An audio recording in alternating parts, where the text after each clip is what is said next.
Welcome to the program. This is Hard City. Raindrops. It's raining. It's night.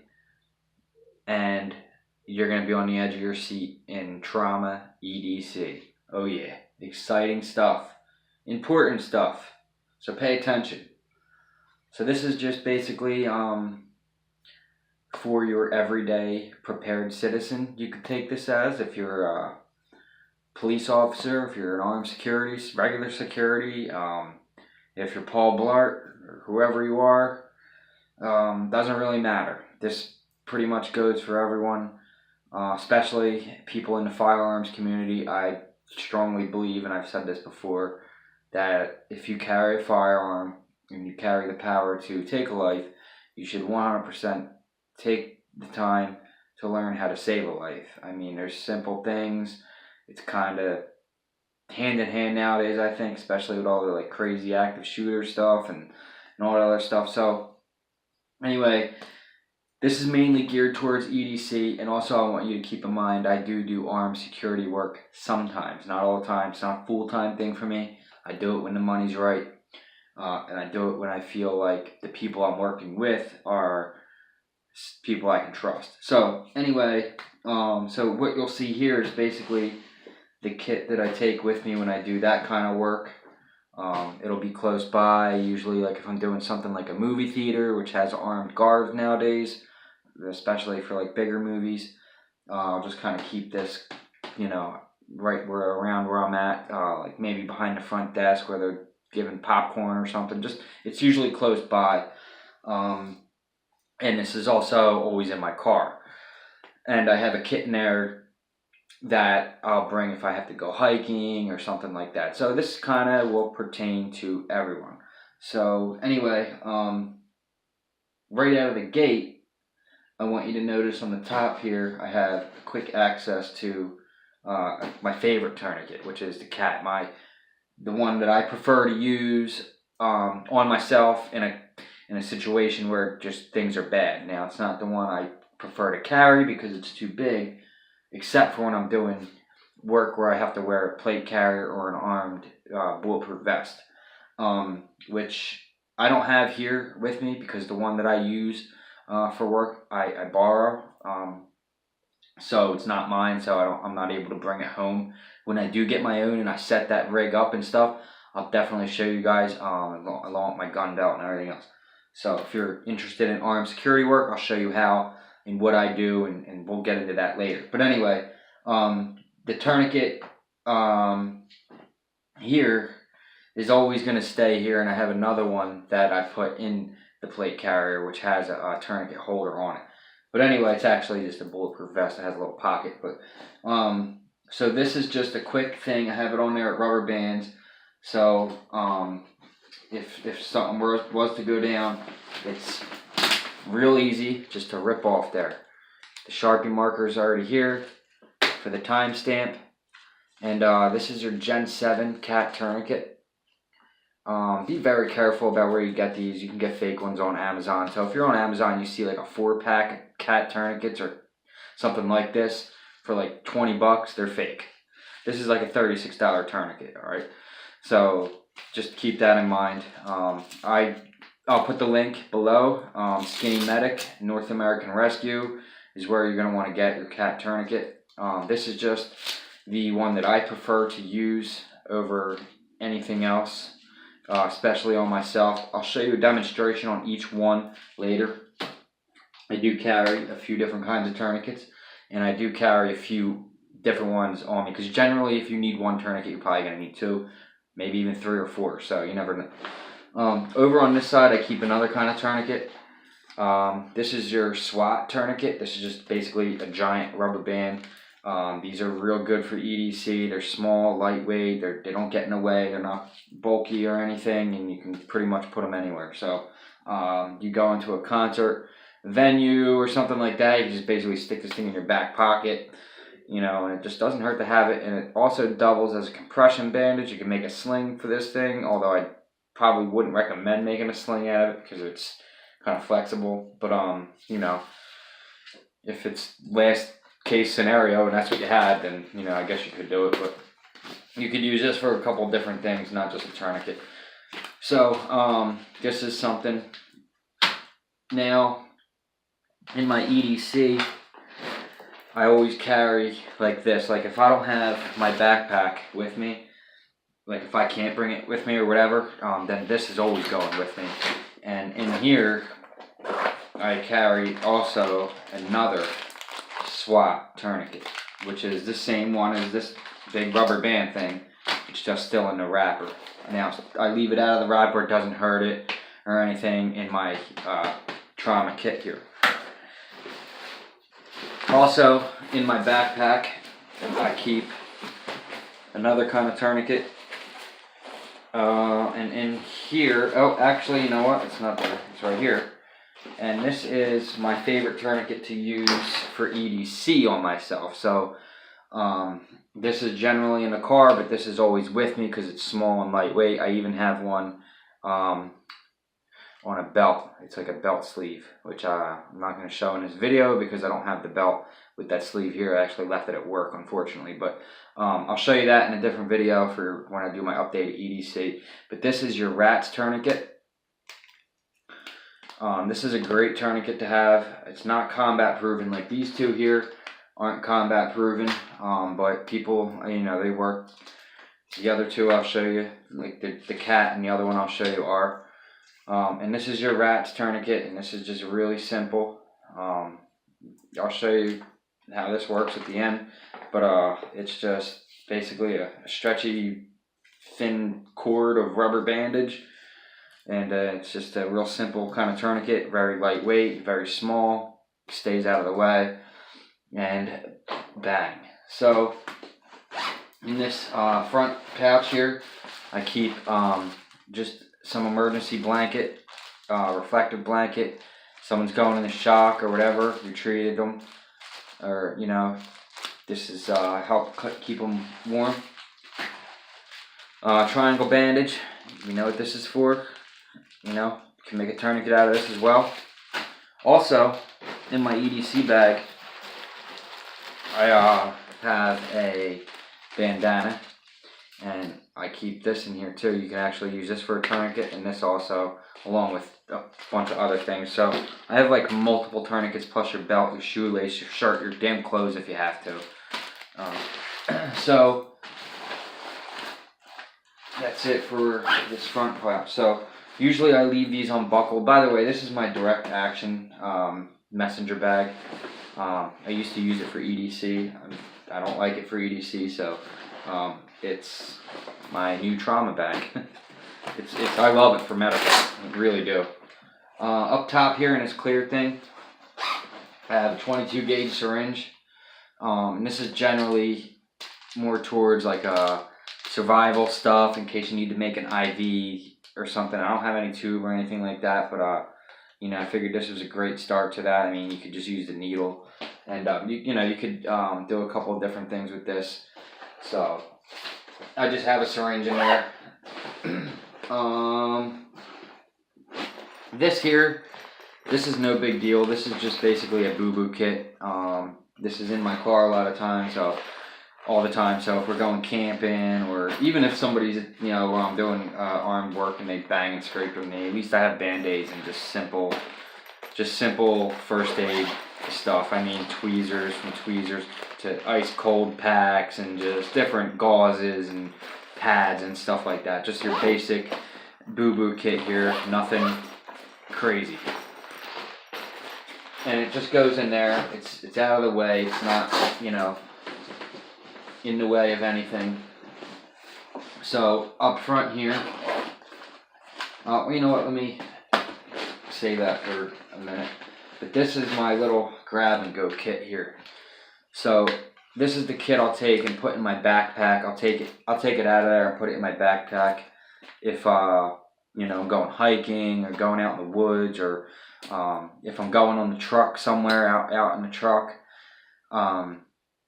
you know, somewhere far, you know, long drives and stuff like that. Generally, this is just my grab and go kit.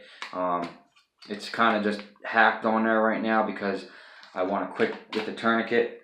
This is one of my favorite tourniquets to use on other people, along with the cat.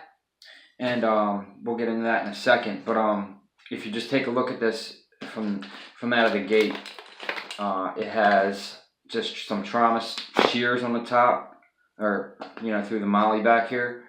These are really sharp. These are Madison Supplies. You get these on Amazon. They're like $10. They're really good ones though.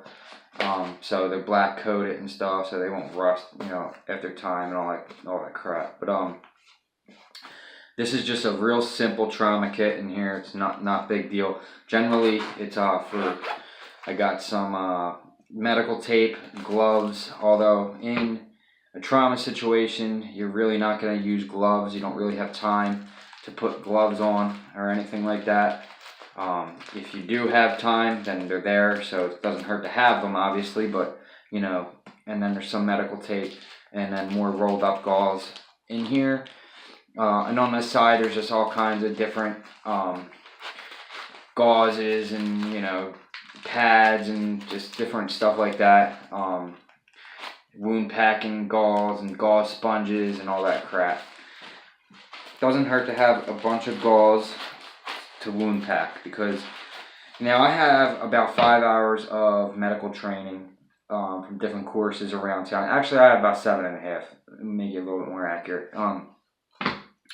No, by any means am I a medical professional. I have more courses coming up, especially for a compression needle. I got a course coming up to learn how to use that. I have the basics down to it, but since I'm not trained to use it and I don't have the proper, I just don't know how to use it yet properly, and I'm not trained, so I'm not going to carry a compression needle. For those of you who don't know what that is, that's for if someone has tension pneumothorax, mainly, basically their lung collapse and they can't breathe, so you got to stick an airway needle into them, and if you screw that up, you could put a 4-gauge needle right through somebody's heart and they could bleed to death. So some things I have learned about taking different trauma courses and active shooter courses and stuff with state police and different departments and different medical facilities around my area, is that most people, from gunshot wounds, from stab wounds, they don't die from the actual bullet impact like trauma or anything like that. They die because they bled out, and that's like I'm not sure the exact percentage of like what that is, but it's a pretty, it's like that's why people die. You have to control the bleeding. That's the most important thing. So tourniquets are the #1 reason that'll save somebody who's bleeding through the limbs. But if somebody's bleeding in their chest or a gunshot wound to the chest, the groin, even, you can't get a tourniquet up in the groin, so you're gonna have to wound pack or use a Celox. Obviously, you can't use a Celox, which is this is basically Celox, but this is a way smaller version of it. This is just for baby cuts, but if somebody's got a gunshot to the chest, you can't put Celox in their chest, but that's for the stomach wounds, stab wounds, armpit area stabs or something, or gunshot in the armpit. Great for like wound packing, and I'll have stuff for that. But for gunshot wound to the chest and in and out, generally you're gonna use these Venet chest seals, entry exit. There's 2 of them here. So these are Venet. These are what I'm trained to use. These are what I'm more comfortable with. So it's important that when you do take these classes, they actually let you open them and try them and put them on each other and stuff and see how they work. Whereas when you just buy this stuff and you're just kind of like, oh, this is the wrapper, I hope I figure it out. It's like you got to kind of get the training. So it's very important not just to get the stuff, but to actually go out, get the training, learn how to use it, and see what it's like, feel it, open it, see how it tears, and all that stuff is important, because in a situation where that could actually, you would actually need that. You don't want to be trying to fiddle around, even though it's like red, it's bright, it's, this is where it's just different, So get the training, that's the most important thing. But buying it and getting interested in it is the first step. So that's what I'm trying to basically promote here. So 2 Venet chest seals are in here, a bunch of gauze for wound packing, my shears, and this tourniquet. This is your soft T tourniquet. So this is all wrapped around this screw here, this rubber band. Let's try to get that out of here. So this tourniquet I like a lot. I really do. One thing I don't like about it is I can use this perfect on my leg, but I have trouble using it up here, just the way it's like the buckle is and how to pull it and stuff. But for other people, victims and you know, in an active shooter situation, or somebody's just needs help, you know, car accident, got a real bad laceration in the arm, they're bleeding out of their artery, there's gushing blood everywhere. You know, this is the one I'm probably gonna grab. I mean, I probably grab this one, but if this is whatever one's closer, and maybe I need two, maybe there's two people. This is a great one, great option. I really like this one because it's steel. It has the steel and it's got some knurling here. And this one is driven by a buckle. So you basically pull this one by this buckle here, and that's how you tighten it. I'll show you the difference between the two tourniquets. But see, a lot of guys will say about this screw, oh, you can just take the screw out. But the reason why I don't like that, the screw's there for a reason. So if you have this tourniquet on somebody, you know, it's tight, it's cranked down onto them, and you have the screw out, and say they like move over and they roll over, or something happens, you know, there's you never know with the situation and the technicalities of it and all that stuff.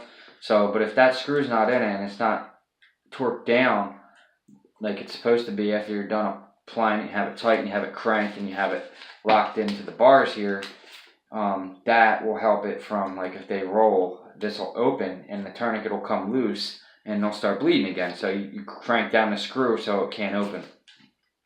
So this is a good tourniquet, a great option, also combat proven. I don't like it as much as the Cat, but I really do like it. Now the differences between the both, this is Velcro. It's like 1 or 2 turns. I mean, like a half a turn for my arm. This thing's tight and cutting off circulation. I mean, this thing is a beast.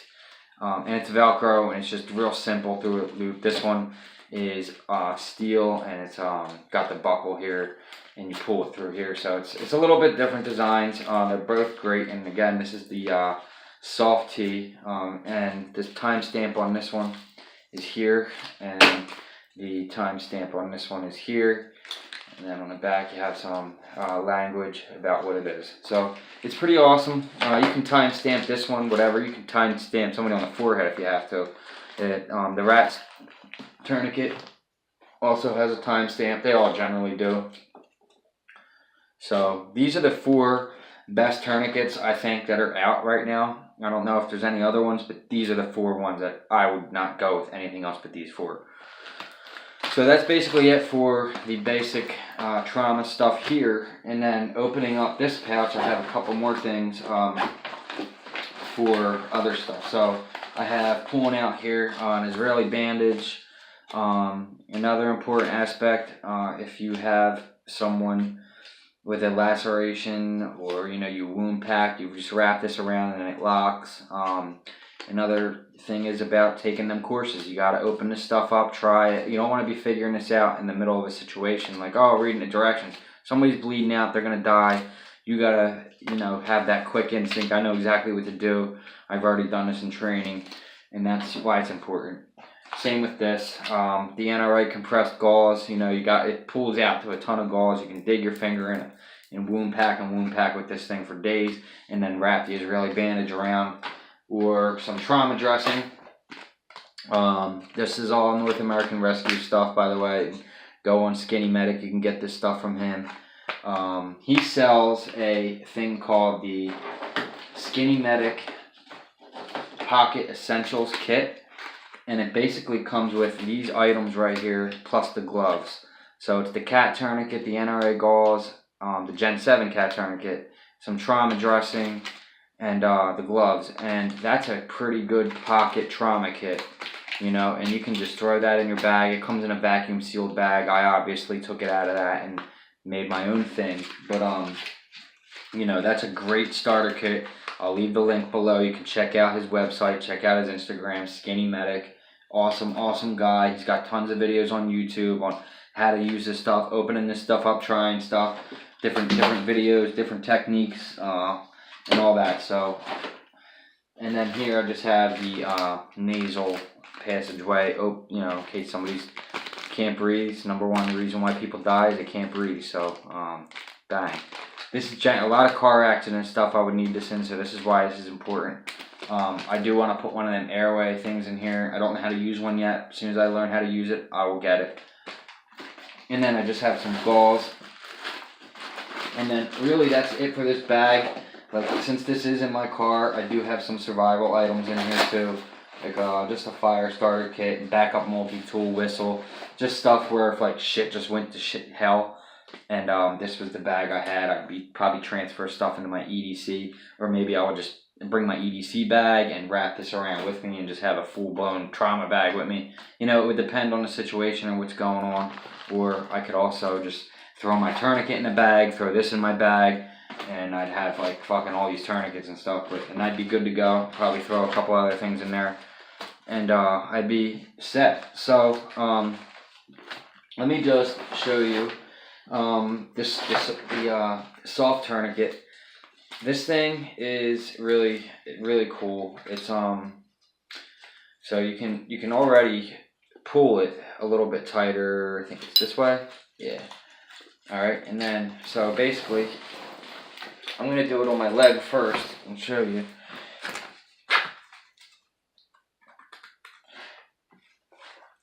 And then you just turn it. Ooh, it's cutting it off. And you're just gonna lock it in. So one of the bars don't have to be both. And then you tighten down the screw here. Because if you don't tighten that screw down, that's how you obviously loosen the tourniquet. So on the arm, it gets tough to use this one because like if you're on your own injury and you're trying to do this, you're just kind of like, you know, you can do it, but the part that I found most difficult is I already locked it, turning it and then trying to lock it into the bar. So, I don't know. I just find this one really hard to use on myself.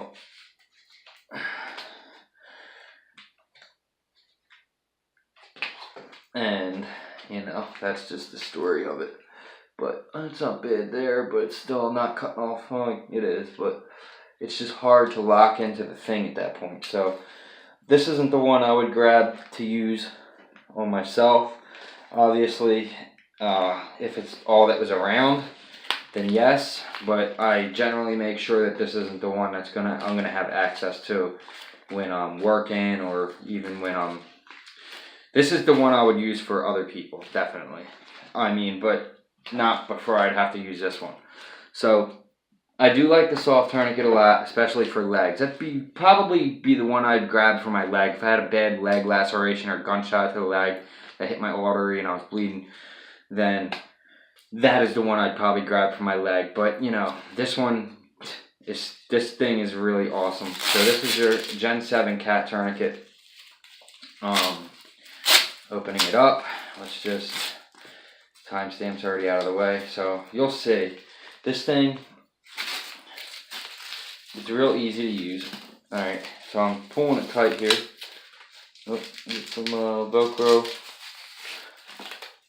Alright, and then you just basically Velcro it there, and I'm telling you, you turn this thing maybe once. Yeah, one time. I mean, guys, this thing is, oh my goodness, you could probably, in a trauma situation, crank this down. Yeah, so 2 turns. Oh my, I gotta take that off. Yeah, it gets tight, and it's a really good tourniquet. It's super easy to use, and this is definitely my #1 favorite, my top pick, the Gen 7 cat tourniquet. A lot of guys don't like it because this is plastic, whatever, you know, this thing's not gonna break. It's combat proven, you know, so the Gen 7 cat tourniquet's awesome. Would it be a lot better if it was this aluminum? Yeah, but you know, I don't think it's gonna break. I've used it a bunch of times in training. I've had 2 of these, and neither of them I had issues with. So that's the cat tourniquet is my #1 pick. If you're gonna get a tourniquet, that you're not going to carry around and you really want a good one, I would recommend the Gen 7 cat tourniquet. Keep in mind, if you're not paying about $30 to $35 for it, it's fake. And you can battle with me all day in the comments. You saw me turn that thing once and then twice. The fake ones, you'll be spinning that thing for several times, and that's just not the way you want to go. You want really to cut off that circulation in 2 turns. Now the soft tourniquet, I've never really used one. I've used one in training once, but it was on the leg. I just had trouble using that one on myself on the arms. So which is why for EDC, I would grab something like this, which is just, you know, a giant rubber band, and you just basically wrap it, and you're cutting off circulation, and you just tuck it, and that's it. And then you write the time on something, probably on your forehead. So that is the SWAT tourniquet. Now, this one I really like for EDC. It's a 3-finger loop here. It's already built into it. Here's your timestamp. Alright, and it's got this little cleat here, and this is what you're going to lock it into afterwards. So this one, you basically put it, now general rule of thumb is, if you can see where the wound is, so if I had a wound here, and that's where I knew where the wound was, and by the way, never put these over joints. You don't put them over joints. But if I did know where the wound was here, like, say I saw some girl or some guy or somebody, not a girl, I don't mean to be rude, but you know, anybody who maybe tried to slit their wrist and they're bleeding out in a public place, and you know, or maybe somebody went through a glass window and they cut their wrist real bad, you know, and I knew that's where the wound was. It wasn't up here, there was nothing else. You would put it basically right above that wound, or like about 1 inch or 2 inches above it. Now, if you weren't sure, combat situation, you're not sure, maybe there's multiple wounds on that limb, then you put it to the highest spot. In fact, most medical people just say right out of the gate, put it to the highest spot. But you might have trouble cutting off circulation and having that wound stop bleeding with a wound that's way down here when you're cutting off circulation way up here, because there's still all that blood in that vein. So you want to try to stop it. And like if you have if you're applying a tourniquet to somebody's leg, you're already applying pressure with your knee into their upper groin here to already stop the bleeding. So with one like this, you're just kind of just, ooh, wrap it around tight. Ooh. Oh, I'm sorry, I screwed up. So you got to put it through the loop. So here's this. You run it through the loop first.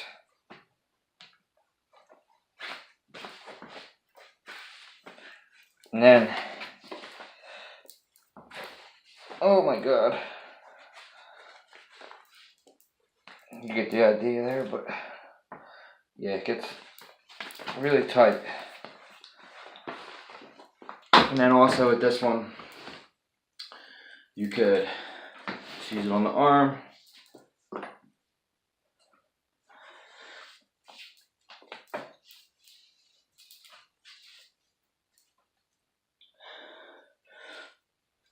And then you're locked in there. Woo!